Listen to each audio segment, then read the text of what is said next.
Cuando vamos a una iglesia, por lo general, decimos que vamos a la casa de Dios. El doctor Adrián Rogers, en la voz del pastor Lenín Villanón, nos entrega la primera parte de su estudio bíblico, Mi corazón, el hogar de Dios. ¿Dónde está la casa de Dios? La verdad es que al estudiar la Biblia descubrimos que Dios ha estado viviendo en varias casas. Por así decirlo, se ha cambiado de casa varias veces. Lo que sucede es que cuando Dios vive en una casa y esa casa empieza a estar contaminada y sucia, Dios saldrá de esa casa porque Él no puede vivir en una casa sucia. Pudiera ser que nosotros nos acostumbremos a vivir en una casa sucia, pero no Dios. Escuché de unos estudiantes universitarios que querían cuidar en los dormitorios universitarios la mascota del equipo de básquetbol, que era un chivo. Algunos estudiantes protestaron diciendo, no pueden tener el chivo en los dormitorios. ¿Qué del mal olor? Y los otros respondieron, oh, no hay problema, el chivo ya se acostumbrará. ¿Dónde vive Dios? Bien, veamos 1 Corintios 6, versos 19 y 20. ¿O ignoráis que vuestro cuerpo es el templo del Espíritu Santo, el cual está en vosotros, el cual tenéis de Dios, y que no sois vuestros? Porque habéis sido comprados por precio. Glorificad pues a Dios en vuestro cuerpo y en vuestro espíritu, los cuales son de Dios. ¿Dónde vive Dios? Si somos creyentes, Dios vive en nosotros. En el Antiguo Testamento, Dios tuvo un templo para su pueblo. En el Nuevo Testamento, Dios tiene un pueblo para su templo. Dios vive en nosotros y nuestro corazón es su residencia real. Dios ha vivido en varias casas y ha salido de ellas. Por ejemplo, la primera casa en la cual Dios vivió fue un hombre llamado Adán. La Biblia dice en Génesis 2:7, entonces Jehová, Dios, formó al hombre del polvo de la tierra y sopló en su nariz aliento de vida, y fue el hombre un ser viviente. ¿Qué es el hombre? El hombre es cuerpo, alma y espíritu. Dios hizo el cuerpo del hombre del polvo de la tierra. Dios sopló en la nariz del hombre el aliento de vida, y eso es el Espíritu de Dios. Y el hombre vino a ser un alma viviente. Por favor, anote el margen 1 Tesalonicenses 5:23. Y el mismo Dios de paz os santifique por completo, y todo vuestro ser, espíritu, alma y cuerpo, sea guardado irreprensible para la venida de nuestro Señor Jesucristo. Fiel es el que os llama, el cual también lo hará. Usted y yo tenemos un cuerpo. Esto es piel, pelo, huesos, músculos, venas, nervios, hígado, pulmones, etc. Eso es nuestro cuerpo. Y con este cuerpo tenemos vida física y estamos en contacto con el mundo físico. Pero la Biblia también dice que tenemos un alma. Ahora, ¿qué es el alma? La palabra griega para alma es psique, que es la palabra raíz de donde tenemos palabras como psicología, psiquiatría, etc. El alma es la parte emocional de cada uno de nosotros, la porción cognitiva que vive en nuestro cuerpo. La mente, las emociones, la voluntad, todas esas cosas que hacen de nosotros lo que somos y definen nuestra personalidad, inteligencia, sentido del humor, proclividades, idiosincrasias. Esa es nuestra alma. Con nuestro cuerpo tenemos vida física y contacto con el mundo físico. Con nuestra alma tenemos vida psicológica y conocemos el mundo dentro y alrededor de nosotros. ¿Y qué acerca del espíritu? Yo solía pensar que alma y espíritu eran lo mismo, pero eso no es lo que las Escrituras enseñan. Pablo menciona cuerpo, alma y espíritu. Dios mismo establece una diferencia entre alma y espíritu. Busque Hebreos 4:12. Porque la palabra de Dios es viva y eficaz y más cortante que toda espada de dos filos, y penetra hasta partir el alma y el espíritu. ¿Qué es el espíritu? Es la parte de nuestra naturaleza que nos capacita para conocer a Dios, porque Dios es espíritu, y los que le adoran en espíritu y en verdad es necesario que le adoren. En espíritu y en verdad. Y cuando somos salvos, el Espíritu de Dios testifica a nuestro propio espíritu de que somos hijos de Dios. Ahora, las plantas tienen cuerpo, pero no tienen un alma. Los animales, y esto seguramente le va a sorprender, tienen alma. En ese sentido, la palabra alma significa sencillamente vida consciente. En el Génesis se habla de criaturas vivas que tienen nefesh, o sea, alma. Por si no lo sabía, su perro tiene mente, emoción y voluntad.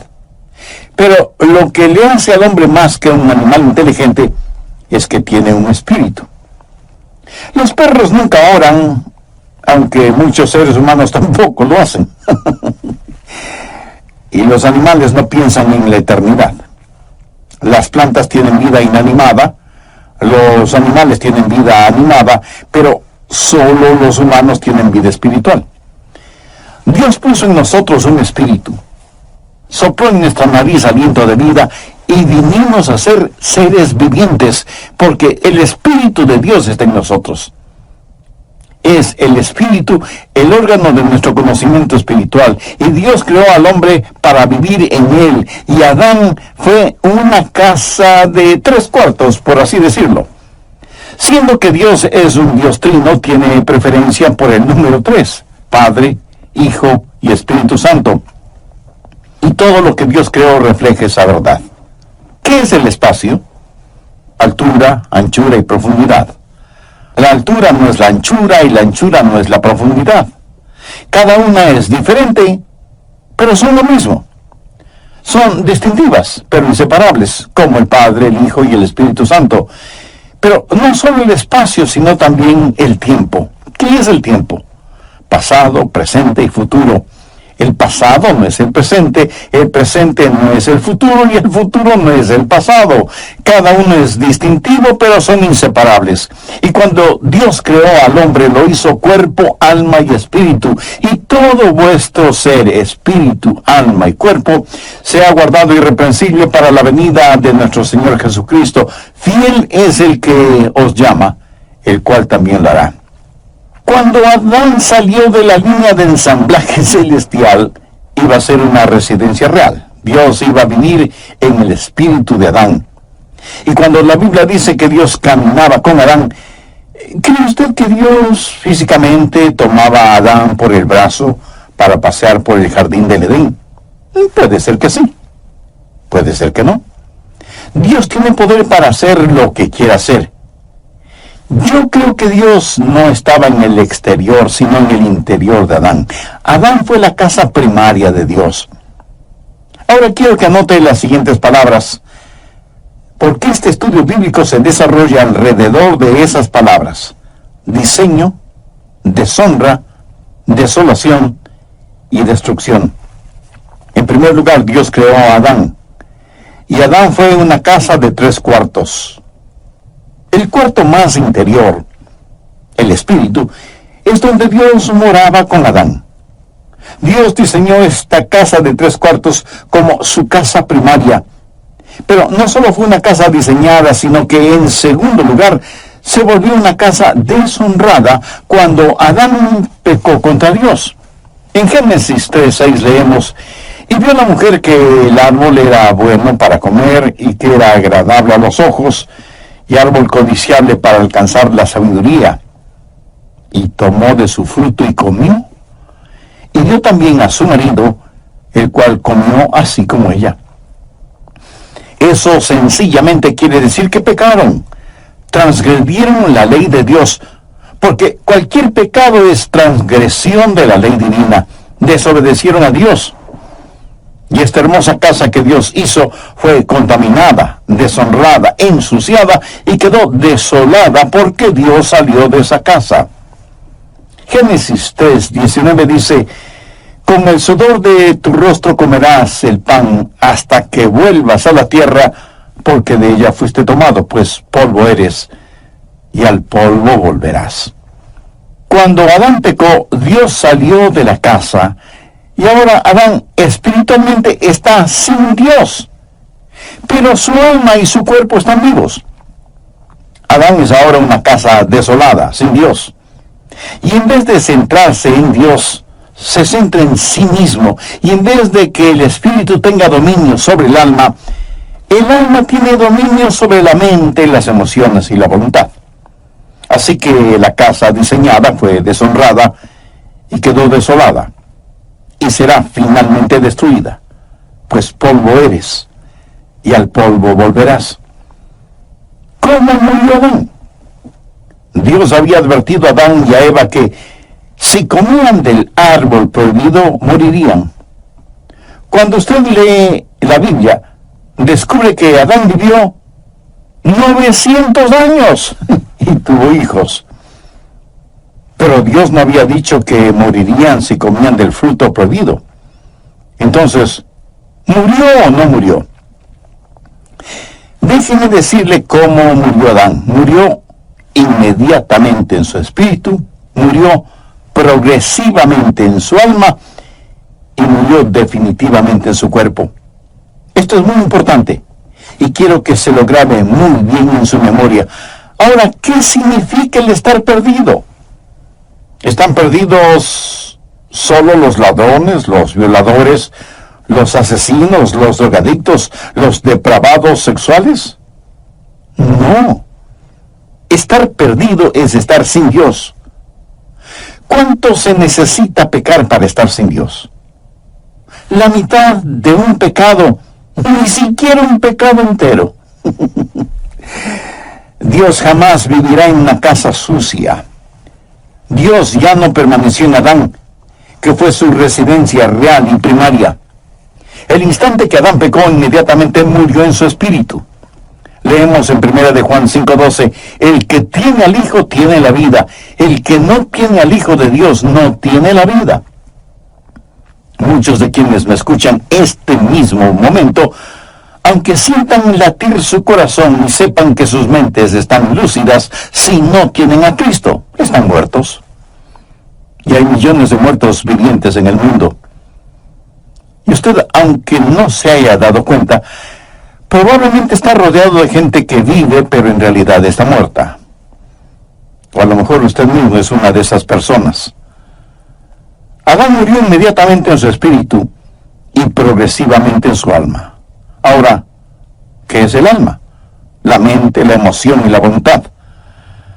Su mente, que debía estar centrada en Dios, se volvió un jardín de malezas. Temores y neurosis y desengaños y dolores llenaron su corazón, su mente, su alma. Murió progresivamente en su alma. Y finalmente su cuerpo murió. Pero la semilla de la muerte ya estuvo en él el momento que pecó. Muchos durante la época de Navidad compramos lo que llamamos un árbol natural o vivo. Mi amigo, ese árbol ya nada tiene de vivo o de natural, porque murió el momento que lo cortaron. Y si está muerto ya no es natural, porque carece de vida. Puede parecer que tiene vida, pero solo espere unos días y ese árbol da evidencias no de tener vida, sino de estar absorbido por la muerte. Hay personas que van a las iglesias bien decoraditas, lucen atractivas y frescas, pero están separadas de la vida de Dios. Solo hay que darles tiempo y su separación de Dios, su muerte espiritual, se hará evidente. Sin Dios morimos inmediatamente en nuestro espíritu, morimos progresivamente en nuestra alma y final y definitivamente morimos en nuestro cuerpo. Nuestro cuerpo lenta pero inexorablemente está descendiendo hacia la tumba. Una casa diseñada, deshonrada y desolada. Dios salió de esa casa destruida y que fue la casa primaria de Dios y se llamó Adán. La segunda casa en la cual Dios habitó fue un templo. En el Antiguo Testamento Dios construyó un templo para su pueblo, un tabernáculo, que fue una enorme carpa. Más tarde se edificaría una estructura sólida, pero la idea y principio es el mismo. Ya se hable del tabernáculo o del templo, Y por poco que usted sepa del tabernáculo, del templo, sabe que había 3 divisiones básicas o 3 cuartos. El patio exterior, el lugar para los sacrificios, el patio interior o lugar santo, donde la gente se reunía para tener comunión, y el lugar santísimo en donde estaba la Shekinah, la gloria de Dios. ¿Qué era el templo? No fue nada más que un modelo gigantesco, fue una lección objetiva de lo que es el cuerpo humano. En el patio exterior estaba el altar de bronce. Debemos presentar nuestros cuerpos como sacrificios vivos. El patio interior era el lugar en donde la gente adoraba y tenían comunión unos con otros, como cuando estamos en una iglesia, y representa el alma. Comunión a nivel del alma. Pero el lugar santísimo, el lugar más íntimo, representa el espíritu humano. Esta casa es diseño de Dios. Dios usó el templo para enseñar lecciones colosales que no debemos ignorarlas. En primer lugar, una casa es diseñada, un templo de 3 habitaciones, y Dios dijo, hacedlo de acuerdo al diseño que te he dado, porque es una lección. Una casa diseñada, una casa deshonrada. En Mateo 21:12, note lo que Jesús dijo acerca del templo. Y les dijo, escrito está, mi casa, casa de oración será llamada, mas vosotros la habéis hecho cueva de ladrones. Una casa diseñada, una casa deshonrada y una casa desolada. Dios no vivirá en una casa sucia. Mateo 23:38 dice, he aquí, vuestra casa os es dejada desierta.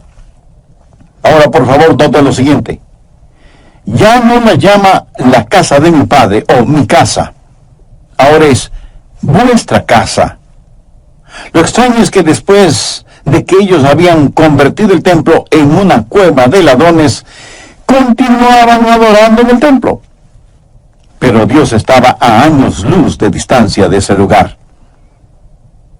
Ya no es la casa de Dios, es su casa. Una casa diseñada, una casa deshonrada, una cueva de ladrones, una casa desolada, una casa destruida. Busque Mateo 24, versos 1 y 2. Cuando Jesús salió del templo y se iba, se acercaron sus discípulos para mostrarle los edificios del templo. Respondiendo él les dijo, ¿veis todo esto?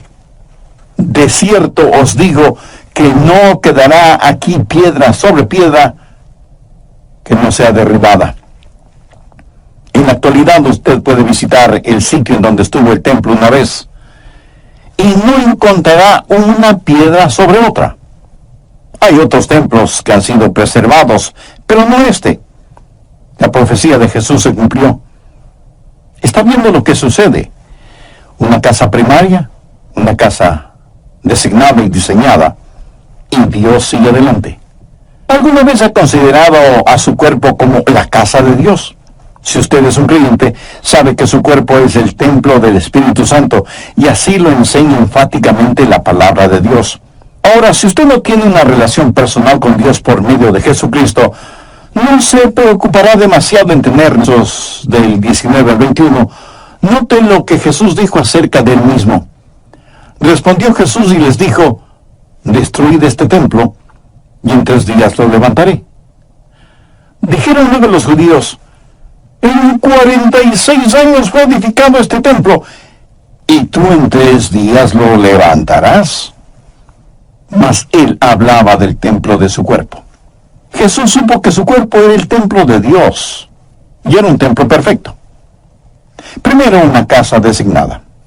Jesús dijo, has preparado un cuerpo para mí, una casa diseñada. Él fue el segundo Adán, cuerpo, alma y espíritu. Fue totalmente perfecto. Una casa designada. Él pudo señalar a quien quiere y decir, ¿quién de ustedes me acusa de pecado? Por eso nació de una virgen para ser perfecto. Él no es el hijo de Adán. En Adán todos mueren.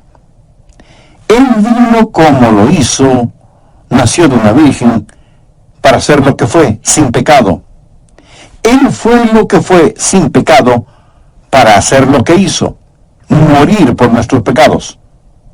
Solo un sacrificio perfecto sería aceptable delante de Dios, y sin embargo, esa casa designada fue una casa deshonrada. Y usted pregunta, ¿cómo pudo ser eso posible? Si esa casa era Jesús, ¿fue ese templo deshonrado? Absolutamente. Veamos Isaías 53:6. Todos nosotros nos descarriamos como ovejas, cada cual se apartó por su camino, mas Jehová cargó en él, esto es, en Jesús, el pecado de todos nosotros. Y en 1 de Pedro 2:24 leemos, quien llevó él mismo nuestros pecados en su cuerpo sobre el madero, para que nosotros, estando muertos a los pecados, vivamos a la justicia, y por cuya herida fuisteis sanados.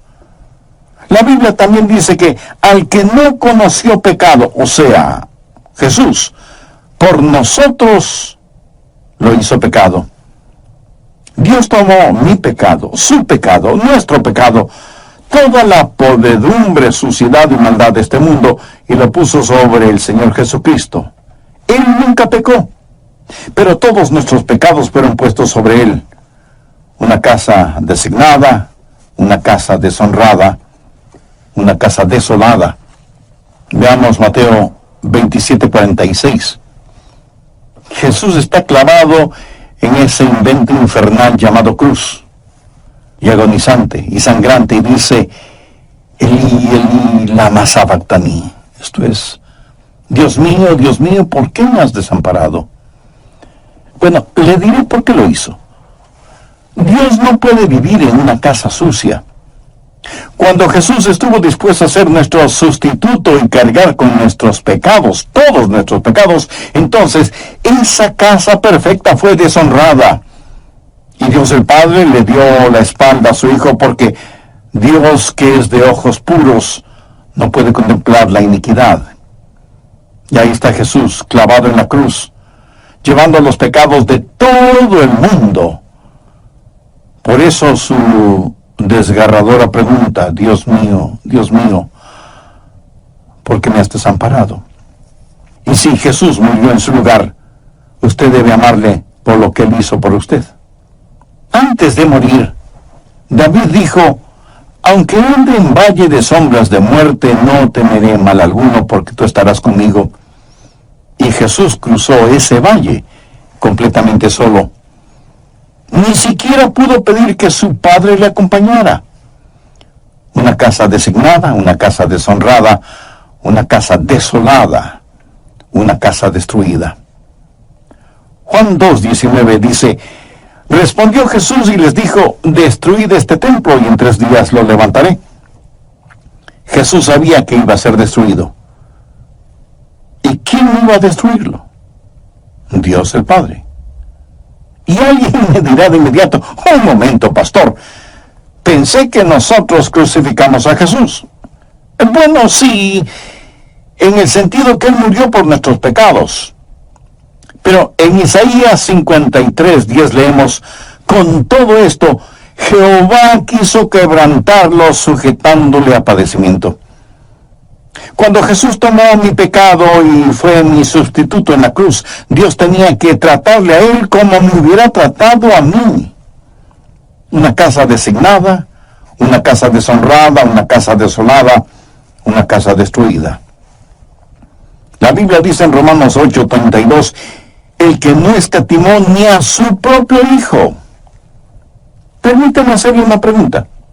Si Dios no escatimó ni a su propio Hijo cuando llevó nuestros pecados en la cruz, ¿qué le hace pensar que Dios va a perdonarle a usted si rechaza a quien llevó sus pecados, o sea, a Jesús? La casa primaria de Dios fue Adán.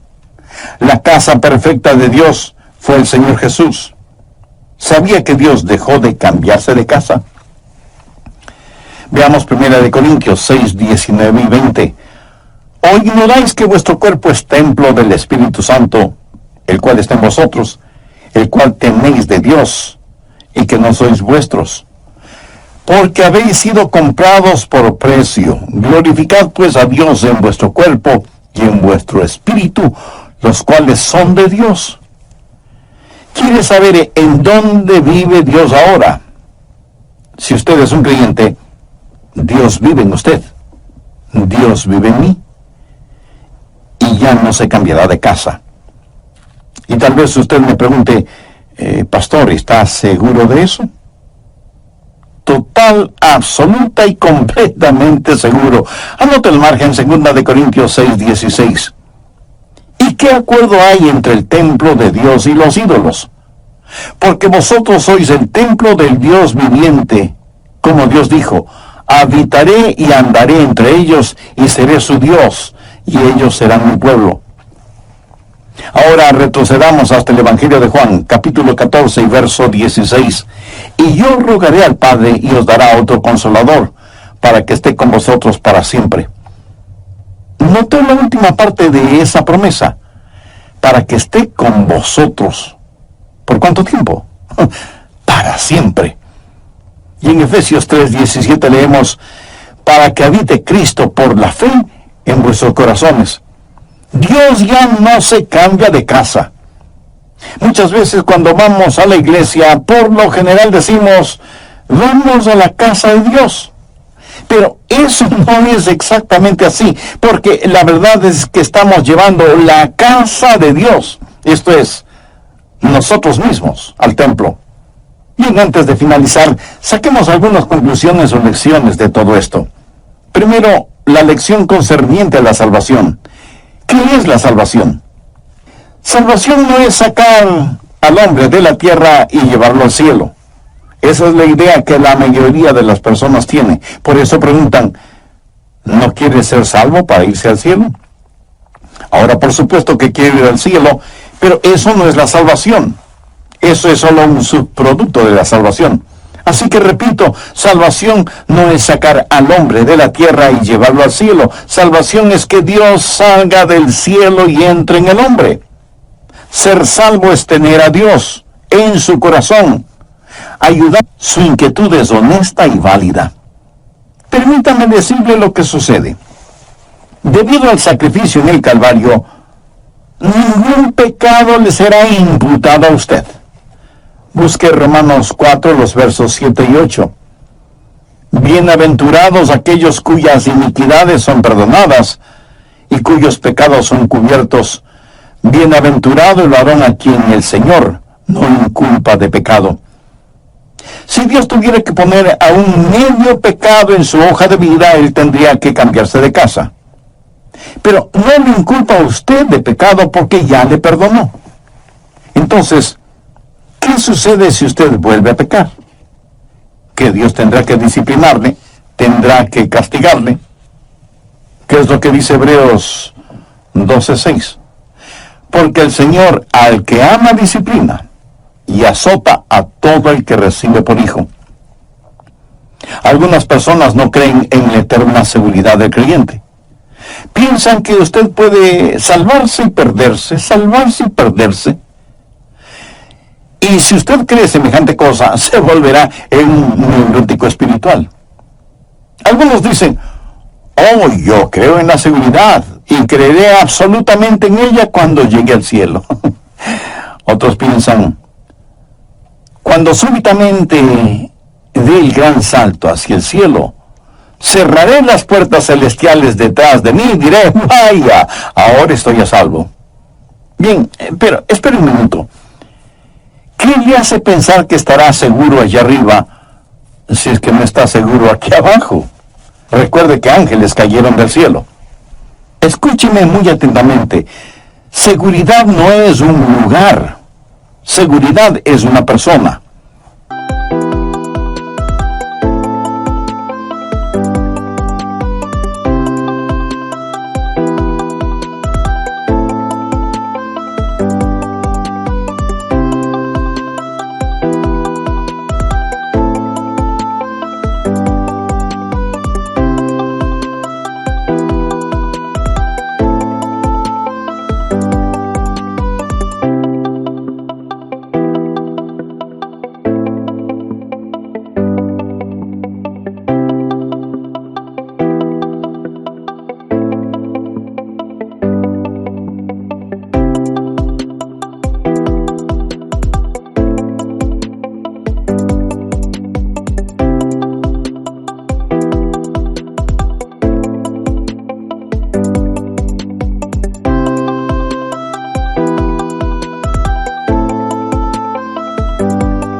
su nombre es Jesucristo. Tercero, la lección concerniente a la santificación. Ya he dicho que Adán murió inmediatamente en su espíritu, murió progresivamente en su alma y murió definitivamente en su cuerpo. Ahora, cuando usted se salva, Dios pone todo esto al revés, porque cuando se salva usted es justificado inmediatamente en su espíritu. La Biblia habla del espíritu del hombre justo, hecho perfecto. Usted es justificado inmediatamente. El momento en que usted le dice sí a Jesucristo, ese mismo instante es justificado en su espíritu, y cada pecado, cada mancha, cada arruga es enterrado en la tumba del olvido de Dios. Y no solo que es justificado inmediatamente en su espíritu, sino que es santificado progresivamente en su alma. Adán murió progresivamente en su alma, pero usted es santificado progresivamente en su alma.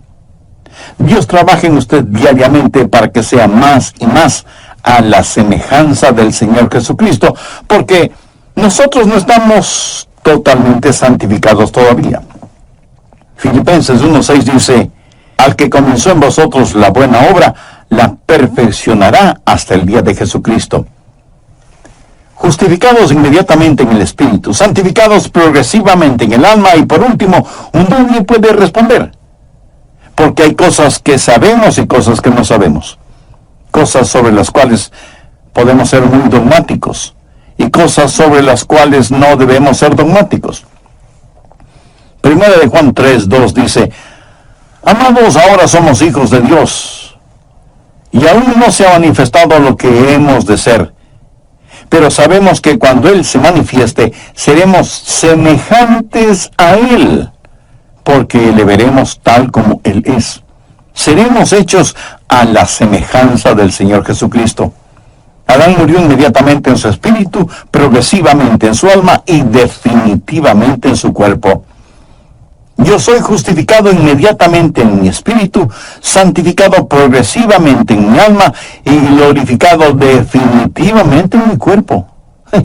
¡Qué extraordinario será el día cuando las sombras de esta vida se mezclen con los rayos de la eternidad y Jesús retorne y nosotros seamos levantados para encontrarnos con Él en el aire! ¡Ah, cómo le adoraremos! Él habita en nosotros. Está en nosotros para quedarse. Jamás nos abandonará ni nos dejará. ¿O ignoráis que vuestro cuerpo es templo del Espíritu Santo, el cual está en vosotros, el cual tenéis de Dios, y que no sois vuestros?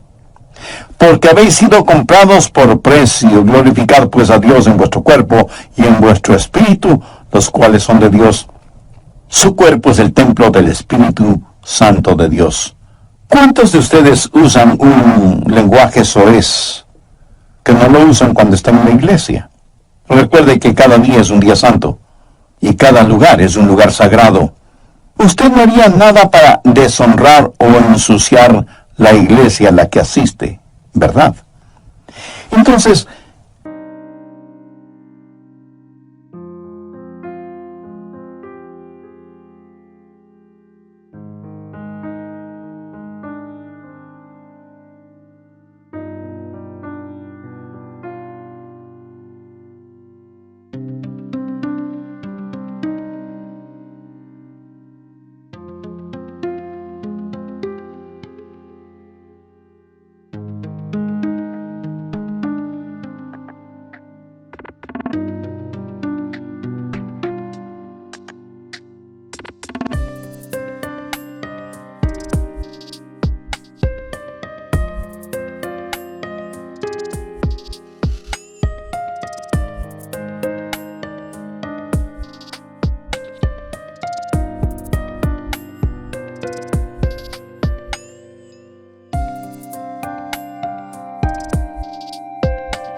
¿por qué deshonrar o ensuciar su cuerpo, que es el templo del Espíritu Santo de Dios?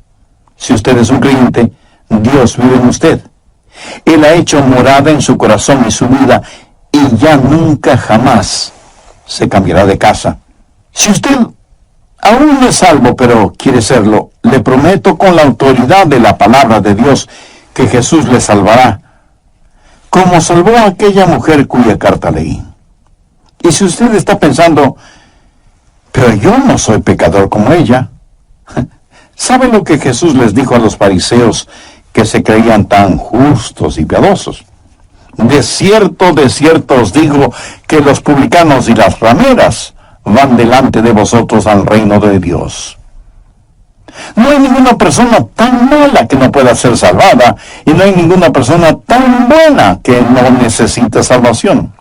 Y si usted quiere ser salvo ahora mismo, le invito a orar conmigo esta oración. Querido Dios, soy un pecador y estoy perdido. Necesito ser salvo y quiero ser salvo.